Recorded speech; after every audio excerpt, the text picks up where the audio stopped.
दोस्तों नमस्कार। दोस्तों मैं सतवीर दलाल अपने यूट्यूब के भारत लिंक चैनल पर आपका स्वागत करता हूं। दोस्तों आज हम जिस शख्सियत से रूबरू हो रहे हैं वो फरीदाबाद की एक जानी मानी हस्ती हैं और इतना ही नहीं वो एक प्रेरणादायक इंसान भी हैं, क्योंकि वो दिव्यांग होते हुए आज जैसे जिस सफलतापूर्वक का लोगों के लिए प्रेरणा के स्रोत बने हुए हैं वो वास्तव में ही सराहनीय हैं। तो सबसे पहले हम आइए जानते हैं श्री सुग्रीव यादव जी से। सुग्रीव यादव जी के बारे में मैं थोड़ा सा बता दूं कि सुग्रीव यादव जी भले ही दिव्यांग हो लेकिन ये नेशनल लेवल के पैरा शूटर हैं और इनका जो सपना है आने वाले टाइम में ओलंपिक तक का जाने का है। इसके साथ ही इनका एक देशवाल पब्लिक स्कूल के नाम से बहुत ही जाना माना स्कूल है फरीदाबाद के बल्लभगढ़ के अंदर। तो सबसे पहले तो हम इनका धन्यवाद करते हैं कि इन्होंने हमारे लिए टाइम दिया, अपने कीमती समय में से टाइम निकाला।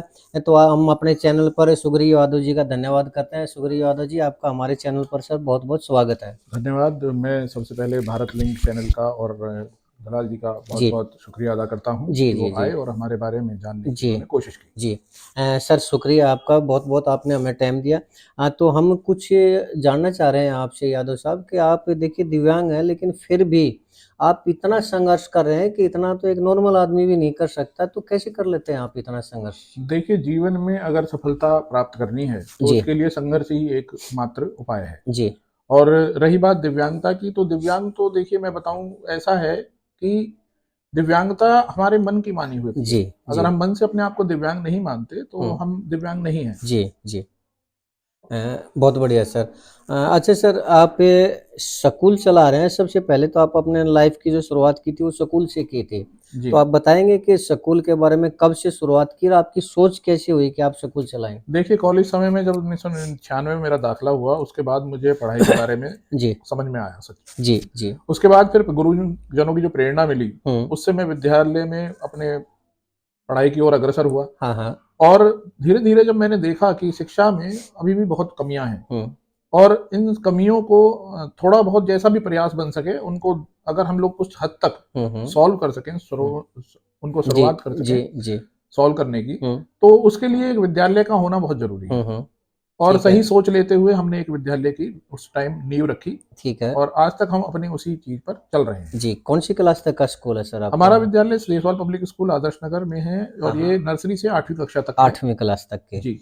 कोई किसी तरह की प्रॉब्लम तो नहीं आती सर आपको स्कूल चलाने में? नहीं नहीं, स्कूल चलाने में हमें कोई भी प्रॉब्लम नहीं आती। समय समय पर हमारा जो स्टाफ है हम्म उनकी अच्छी हमें सहायता मिलती है, हम्म उनका सहयोग बहुत अच्छा है। हम्म और कभी भी हमने अपने स्टाफ को स्टाफ नहीं माना, अब वो हम्म हमारे सहयोगी हैं और हम्म। हमारे साथ मिलकर काम करते हैं। मैंने सुना एक कोचिंग सेंटर भी है सर आपका? जी हाँ, ये हमारा कोचिंग सेंटर भी है सेक्टर 64 में। हम्म। और वहाँ पर भी हम लोग ज़्यादा से ज़्यादा यही कोशिश करते हैं कि जिन बच्चों को काफ़ी ज़्यादा परेशानियों का सामना करना पड़ता है, जिनको हम्म मतलब पढ़ाई समझ में नहीं आ हम्म रही है या वो बहुत ऊंची फीस देते हुए भी हम्म उनको सब विषय के बारे में ज्ञान नहीं हो पा रहा है, तो हम्म। हम उनकी प्रॉब्लम्स को सॉल्व करने की कोशिश करते हैं। जी जी जी जी वो भी अच्छा, हमने सुना है कि काफ़ी अच्छा आपका चला हुआ है जी। कोचिंग सेंटर भी।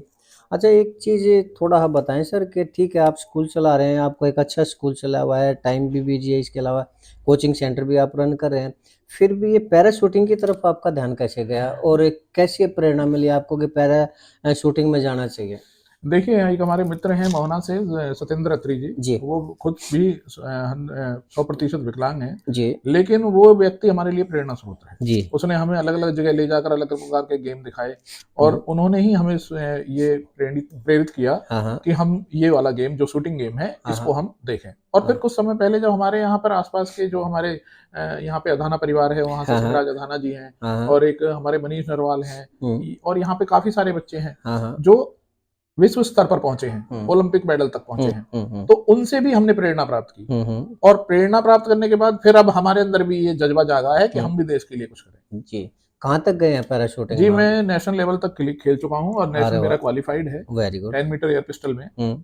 और बाकी प्रयास रहा तो हम आगे भी कोशिश करेंगे। आगे कहाँ तक जाना चाहेंगे आप? देखिए, आगे तो बहुत कुछ जाना है, लेकिन हम्म अभी राष्ट्रीय स्तर पर हो चुका है। अब हम्म। देखते हैं, अब आगे आने वाले 2-3 महीने बाद विश्व स्तरीय प्रतियोगिताएं होंगी, उनके लिए चयन होगा, उसके लिए अच्छा हम प्रयासरत हैं। सर, एक तो यादव साहब हम जानना चाहेंगे कि शूटिंग एक पहले ही बहुत खर्चीला गेम है, आम आदमी की कैपेसिटी से बाहर का है। जी, जी, जी। तो आप इसको कैसे मेंटेन कर पाते हैं? और रही बात इंटरनेशनल लेवल की, तो वहाँ तक भी जाने के लिए बहुत कुछ पैसा चाहिए सर। जी हाँ, जी हाँ। तो क्या इतना कैसे मैनेज करते हैं आप? देखिए, मैं बताऊँ इसके लिए सबसे पहले ज़रूरी चीज़ तो जो है वो अपने अनावश्यक खर्चों को रोकना है। जी, तो हमने सबसे पहले अपने सारे अनावश्यक खर्चे रोके हुए हैं ठीक है। और ईश्वर की कृपा है कि हमारे अंदर ऐसा कोई हुँ, साधन प्रसाधन हम हुँ, यूज़ नहीं करते हैं। हुँ, हुँ। जो यहाँ तक कि मैंने पिछले 6-7 महीने से तो कोल्ड ड्रिंक भी छोड़ दी है। आज अरे! तक मैंने कोल्ड ड्रिंक भी नहीं पी। और हमारे कोच हैं जी, मिस्टर अमित भाटी, जी, जी, जी। जो हमारी फर्स्ट शॉट शूटिंग अकेडमी है, हाँ, हाँ। जिसको चलाते हैं। हुँ, उन्होंने मेरी बहुत मदद की है और अच्छा। उन्होंने भी मेरे को इतना मदद किया कि मेरी फीस में भी उन्होंने काफ़ी कंसेशन दिया हुआ है। हुँ, हुँ, और बाकी समय-समय पर सामाजिक संस्थाएँ हैं, हुँ। जैसे कि अपना भारत अपनी फरीदाबाद में बीपीटी भारत विकास ये परिषद जी। एनटीपीसी है। एनटीपीसी जी, एनटीपीसी से मुझे पिछले साल मदद मिली थी जी। और उससे मैंने फिर अपना वेपन हुँ, खरीदा। हुँ। बहुत बढ़िया सर।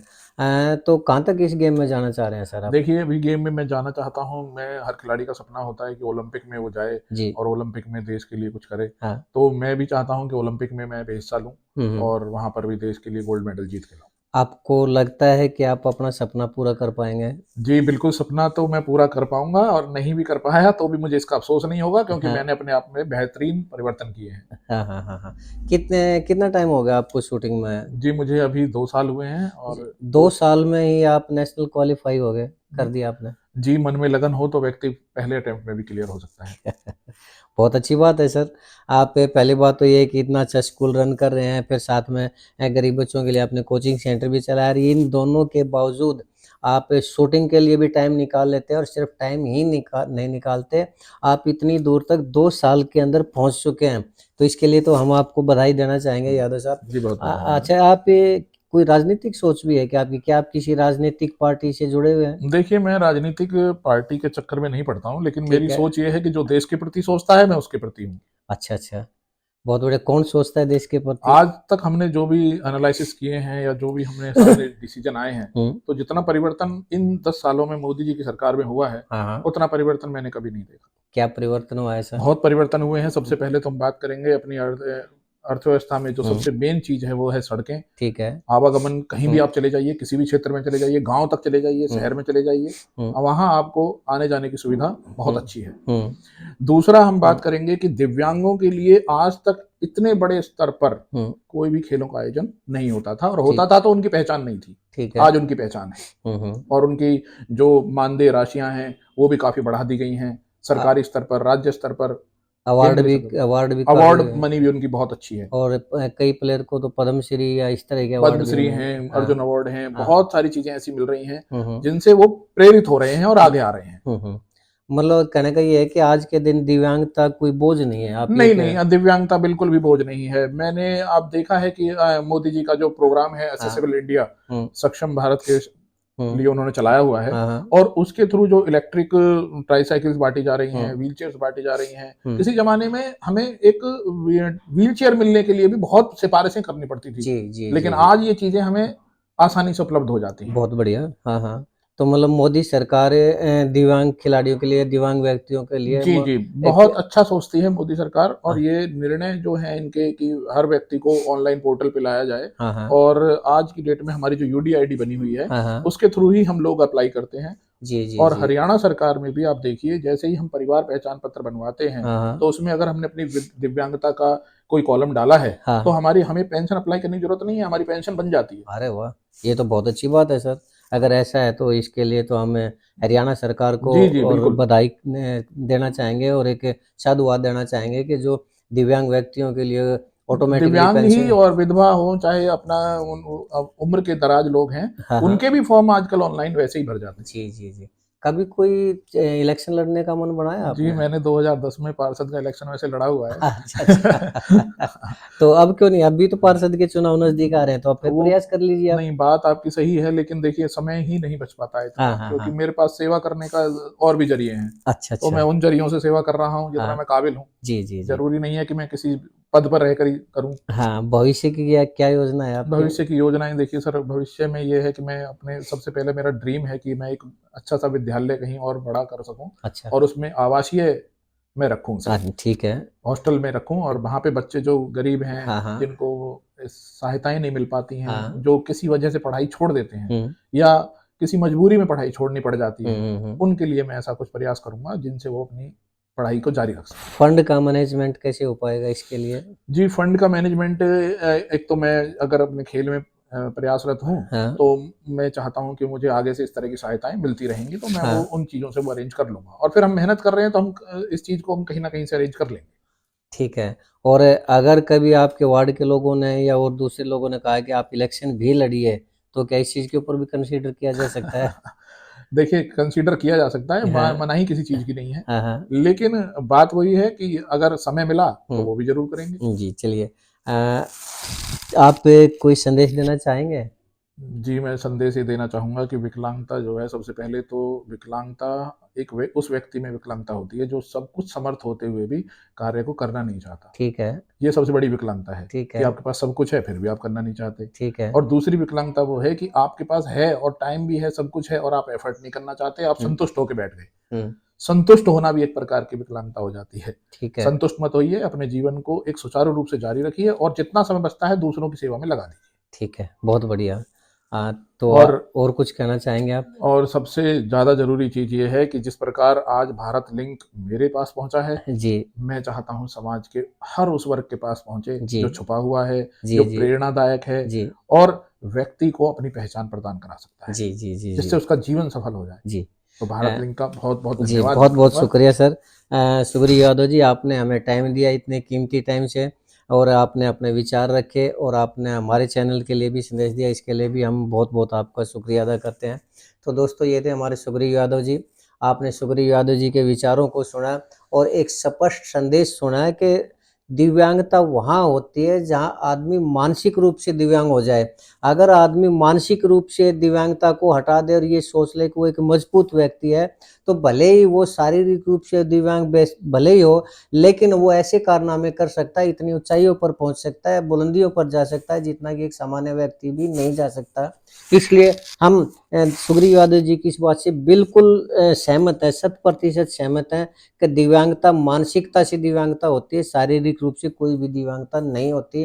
तो जितने भी हमारे दिव्यांग साथी हैं, हमारे देश में जितने भी दिव्यांग व्यक्ति हैं, वो इस चीज़ को मन से निकाल दें कि वो बेबस हैं, उनका शरीर काम नहीं कर रहा, उनका शरीर ये नहीं कर सकता, उनका शरीर वो नहीं कर सकता। जिस दिन आपने मन में ठान ली कि आप दिव्यांग नहीं हैं, तो वो दिन दूर नहीं जब आपका वही शरीर सामान्य व्यक्ति से भी ज़्यादा कुशल ढंग से कार्य करेगा और आप अपने जीवन को सामान्य व्यक्ति से ज़्यादा ऊँचाइयों तक ले जा सकते हैं। इसके लिए जो सुग्रीव यादव जी ने अपने विचार बताए और खुद एक उदाहरण के रूप में अपने आप को दिखाया, तो इसके लिए हम भी इनका बहुत-बहुत शुक्रिया अदा करते हैं और ये भी साधुवाद के पात्र हैं कि इन्होंने दिव्यांगता को दूर किया है, शारीरिक रूप से, मानसिक रूप से, और एक प्रेरणा के स्रोत बने हैं।